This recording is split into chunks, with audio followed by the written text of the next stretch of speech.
Hey guys, today I'm gonna do a quick video on how do you get comfortable on your bike.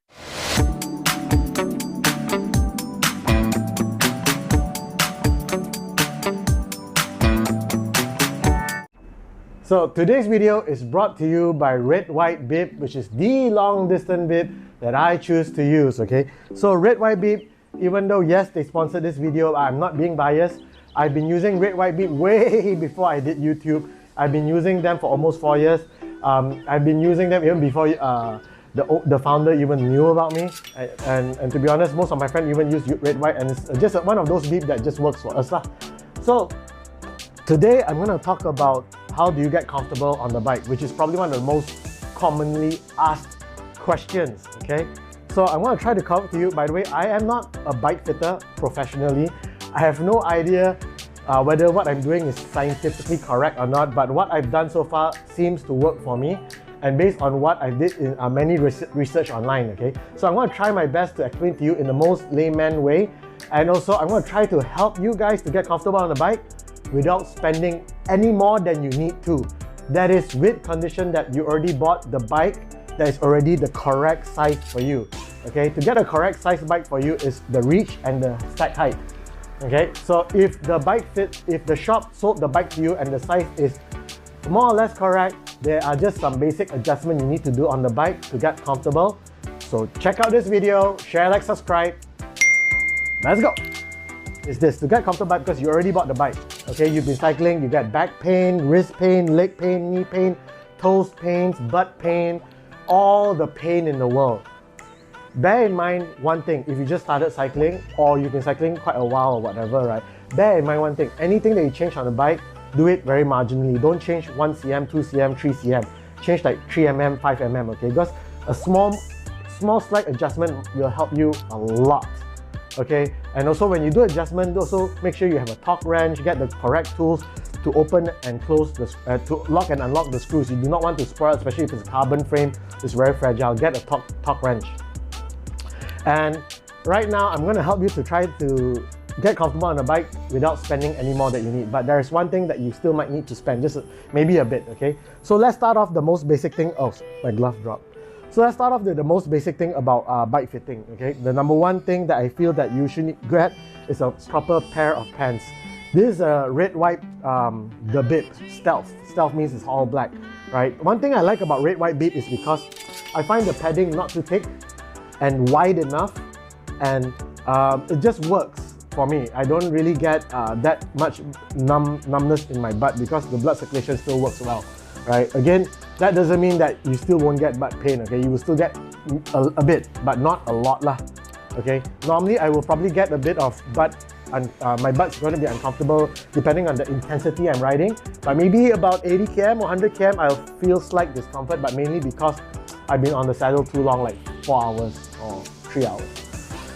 So one of the things that I like about getting, one of the first things I want to tell you is when you get a bib, get like the wrestler type one, right? The wrestler type bib is really good because it tends to strap onto your shoulder all the way to your butt. That way when you cycle, right, your bib is positioned correctly at the butt, it's not going to move around. So try to get this kind of try to get this kind of saddle, bib is a game changer. Spend a bit. So a RedWhite bib costs you about, what, 400 ringgit, right? There are many bibs I've tested as well. To be perfectly honest with you, I've used a Monton before.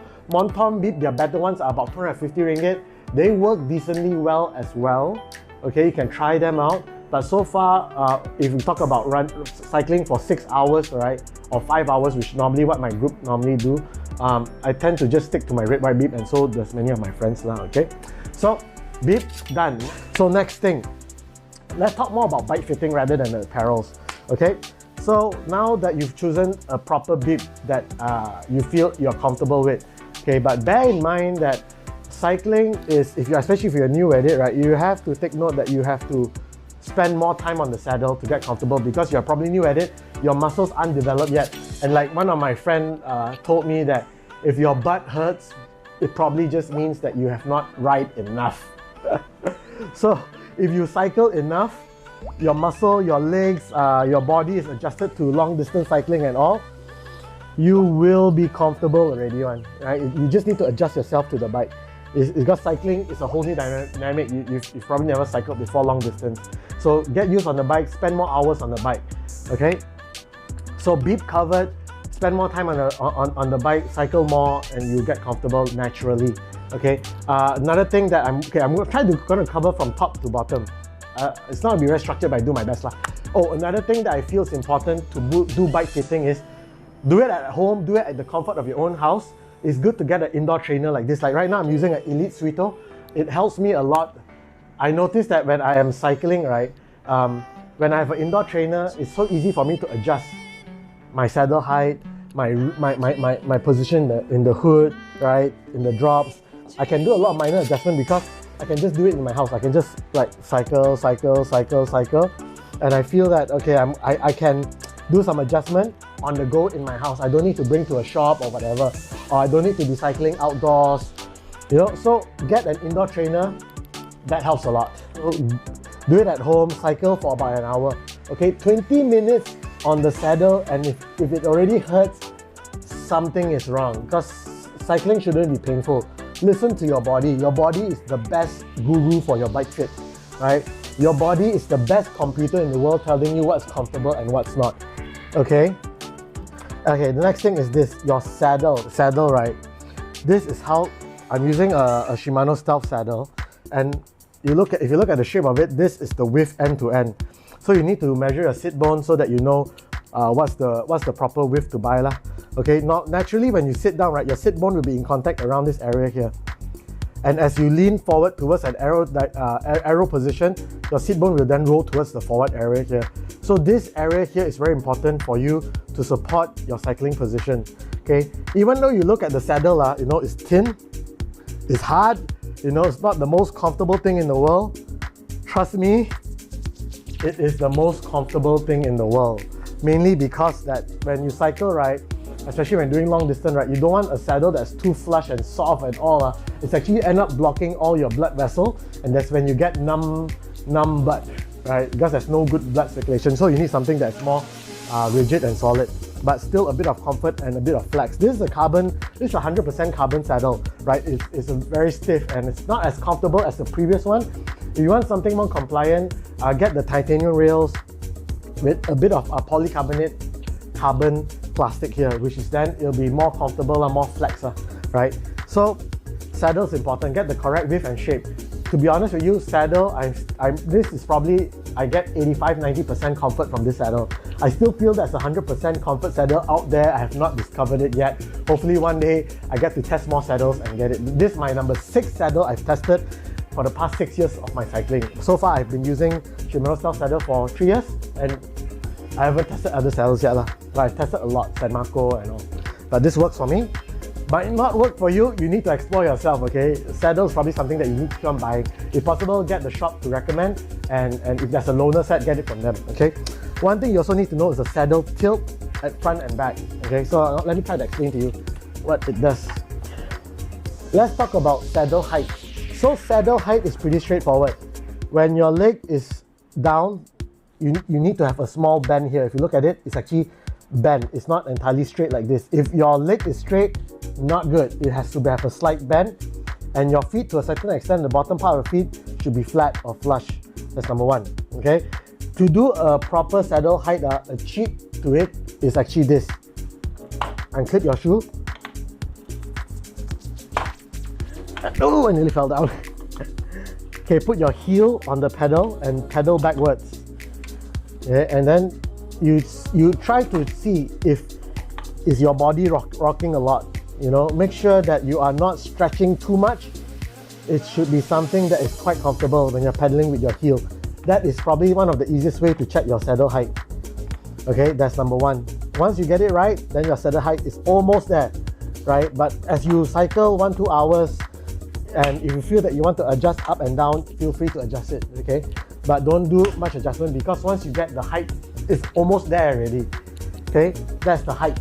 Number 2 is the back and front of the saddle. And so the back and front of the saddle will then determine about where your cleat is, okay?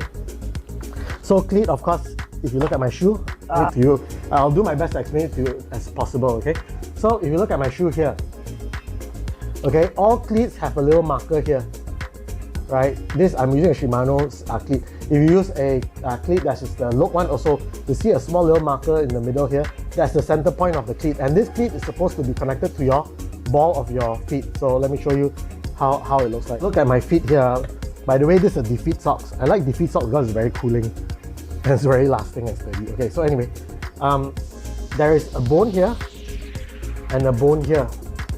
So technically you need to align these two cleats, the little marker here at the side, to the two bone area, so it should be correct. Okay, the center point of the cleat should be at your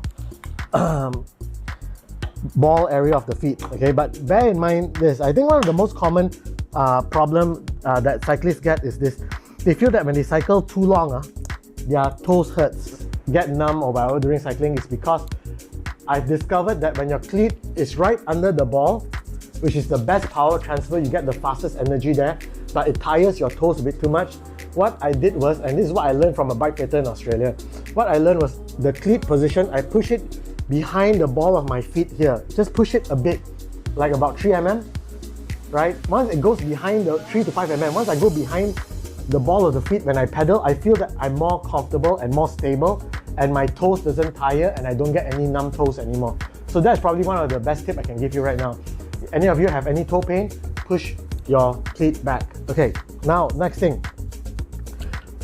Saddle height correct, cleat position is almost there. I'm not going to tell you too much technical about it because your feet also needs to be aligned to your cleat one, but that one is a whole different video. It's too much things.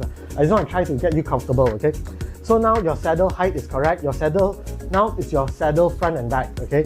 So the easiest way to check whether your front and back of the saddle is like this. Number one, when you are at 3 o'clock, technically this bone here, or your knee here, should be roughly at the bottom of the pedal, so that this is where you put the pressure down, right? The pressure down, so you get a good power transfer. That's number one. And also, it's probably one of the best part not to get too much strain on your knee or your muscle. So this is a very good position to have it. And once you pedal down, it should be very smooth because of this part here. The knee is connected directly to the ball or towards the middle point of the cleat. Okay. If you feel that it's not there, this is where you can move your saddle front and back. Okay.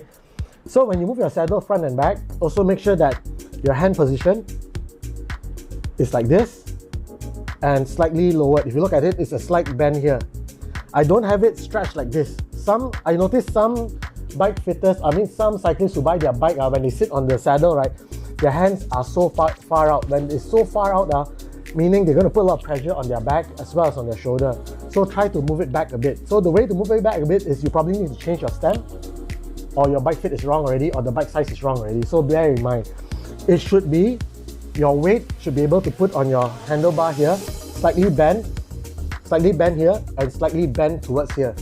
So that way you get more comfortable with your hands lah. Okay, and the hands also should be comfortable where you can wrap around the brake and still hold the brakes and wrap underneath the handlebar here, so it's more control. Okay, so that's your front and back saddle, and also your stem length. Okay, so once you get this position right, the next thing you want to do is start pedaling. You have to feel, is your body here rocking a lot? If it's rocking a lot, potentially is your saddle is either too high or too low. It should be rocking very minimal or none at all. Okay, so best way is to ask your friends or your wife or your girlfriend or whoever, or boyfriend or whatever, ask them to stand behind you and look at your hip area. Is it like going up and down a lot? If it's too much up and down, what you need to do is either move the saddle higher a bit or lower a bit until you get the sweet spot. Okay, so now that you're pedaling, there's a few things you need to take note, which is, again, always have a straight back. And also one thing that I've noticed is your weight shouldn't be all on your hands or on your butt. I would estimate that maybe 20% of the weight, which is the upper part of the body, the shoulder and head, the weight will be on your hands, slightly bent. And your back or the butt, which is this area here, should probably support another 70% of the body weight. Right? Another 10% of the body weight may be supported by the feet. Okay, so this is how it is. Do not put 90% of your body weight at your butt, because then you're going to be very painful. So that's why you need to make sure that your reach is nearer to your body, not too far out. Like this, it's gonna be very painful, okay? So as you're pedaling along, just feel the bike. Then if you want to check whether your saddle tilt is too much or too little, right, start at 0 degrees, go to 1 and feel it. I always find 1%, the 1 degree down is the best for me. And how I do that is when I cycle, right, I just remove my hand, remain my shoulder position. I don't feel like my body is leaning forward too much. Means my core and my seat bone is supporting the weight, no problem. If I let go and I feel my body is going to lean forward, I'm going to drop down from the saddle, means your tilt is too much. So, but you do want to tilt your saddle because sometimes you want to get on the arrow position. So this is the arrow position. So now that I've covered the saddle, and also one thing you need to take note when you're pedaling, right, look at your knee here. Make sure it's going up and down straight. Align it straight. Laying here, you can see that my knee is going up and down in a very parallel order. That's very important. If you notice your knee is going left, right, you know, it's like going left and right, in, out, right, then you probably need to go see a bike fitter to fit some shin on your cleats because it's going to hurt your knee sooner or later. So you need to make sure that it's going up and down correctly.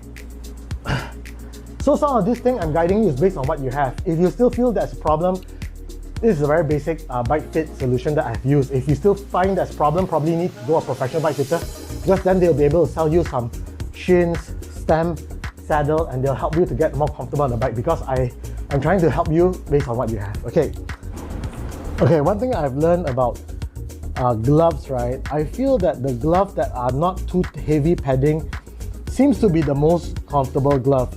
Glove that is a bit too thicker, like if you look at those paddings here, right, that has too thick padding, I feel they're not as comfortable. I kind of like very thin paddings, okay? Don't get those like padding that is so thick that end up it probably cut out the blood circulation. I mean, that's for me lah, because you already have padding and your bar tape already, right? So why you want to add some more padding? Bear in mind, in the world of road cycling, right, I think when you have too much padding, that's not a good thing, you know. So glove with very thin padding. This one don't even have a padding, you know, but you can get a bit of padding, it's okay lah, but just that this one has zero padding because most of the padding comes from my bar tape anyway. Okay, so this is normal where I will hold probably 80% of the ride, 70% of the ride. This should be your comfortable position. Okay, if you feel that when you're holding your handlebar here and it is not comfortable, potentially maybe because it's too far out. So you want to find a handlebar with the stem that's just nice for you, the reach, and also there's also a handlebar reach here. I think this is 75 mm reach, 7.5 cm reach. Most handlebars are like 85 cm or 80 cm or whatever, but this is a shorter reach one. So try to find a handlebar that has short reach if you feel that you're too stretched out. So this one works for me. And like I mentioned, I like to rest most of my weight around the front part of my palm, because then that way I don't cover the blood circulation throughout the hand. Just this part here, right? Then I like to have a small angle tilt here as well as here lah. So as I'm pedaling along like this, right, I feel that the reach shouldn't be too far, that's number one, and you should be in this position, should be one of the most comfortable position for you. If it's not comfortable, then you might need to change, like I say, the reach. Some bike shops like to tilt the brake upwards to make the reach nearer to you. Honestly speaking, I don't get it. For me, I prefer this bar here to be flat, parallel to the ground. Some will tilt it forward here to make you more outright, but I feel that having it straight should be comfortable. Okay, but that's me, you know. Maybe I'm not a bike fitter again, but I feel that having this flat works for me lah. So one thing I noticed about cycling is don't leave your fingers too long or your palm too long on the handlebar. When you're cycling, right, try to move it around, like here, cycle, then maybe, you know, you feel like your hand's a bit numb, start to move it here, start to move it here, have a very loose grip, okay, don't hold too tight, don't be so tense, okay, and always when you hold, right, make sure that you can grip under here and still control the brake, that's very important, and then all brake levers can adjust on the reach, right, so this Shraman can adjust lah. And also one thing is when long climbs, right, most of the time it's here, but sometimes I'll move up here. Like most of the time you'll be holding this area here, the slight bend here. If this slight bend here will help you with a lot of the absorption of the vibration of the road so that you don't get shoulder pain, I feel. And keep your back straight, right? Don't slouch. I mean, don't slouch like that. Shouldn't be slouching, you should be rested straight. Okay, then when I'm cycling, most of the time it'll be this area, should be comfortable and should be near to your body, shouldn't be outright reach. Because you're not a professional cyclist, you don't need so much aerodynamic. Of course, unless your core muscles is good, you can stretch it a bit more for more aeroness, but I think let's get comfortable now, okay? Most of the time I'll be cycling here. When I feel that my legs are tired and I still want to maintain a certain speed, I will then hold here. Because this is at least like a 8 cm drop, you know, and by dropping down here, my shoulder and head will also drop naturally by about 8 cm, right? Once it drops, you're getting a smaller frontal body and you're getting more aerodynamic, and by this, you probably can go about 2 to 3 or even 5 km faster, and by using the same amount of effort on your legs. Okay, then I also tend to hold a bit looser on my hands because I don't want to get numb hands. And when, like I said, when I'm climbing, I'll hold at the top foot here, which open up the chest so I can breathe better lah. So if there's any questions, feel free to drop on the comment below. I'll try my best to answer everything that I can. Always remember, one last thing, always remember, keep your bib clean. Wash it as clean as possible. And when you wash your jersey and bib, always use those nettings, you know, those wash bags, so that you don't stretch the material, right? Some of my friends even hand wash all the time, right? Because you don't want to, because all these lycras are very stretchable. If you stretch it, you'll spoil it. And also keep your bib clean. Also keep your butt clean, because the last thing you want is infection to your butt. One of my subscribers told me that she got a butt infection which hurt her like mad, and because of that she can't cycle long distance anymore because it hurts too much. So keep your butt clean. And I hope this helps you in any way possible. Feel free to comment below, ask me more questions. I do my best to help you guys out on cycling. I think I've helped quite a lot of you all already. And to all of you cyclists out there, continue to be helpful to one another, and also be kind, be awesome, and you know, take care of one another lah. Be safe, and take care, you guys. God bless, and I'll see you tomorrow. This is Saturday today. I'll see you tomorrow on the long ride. God bless you guys, and take care.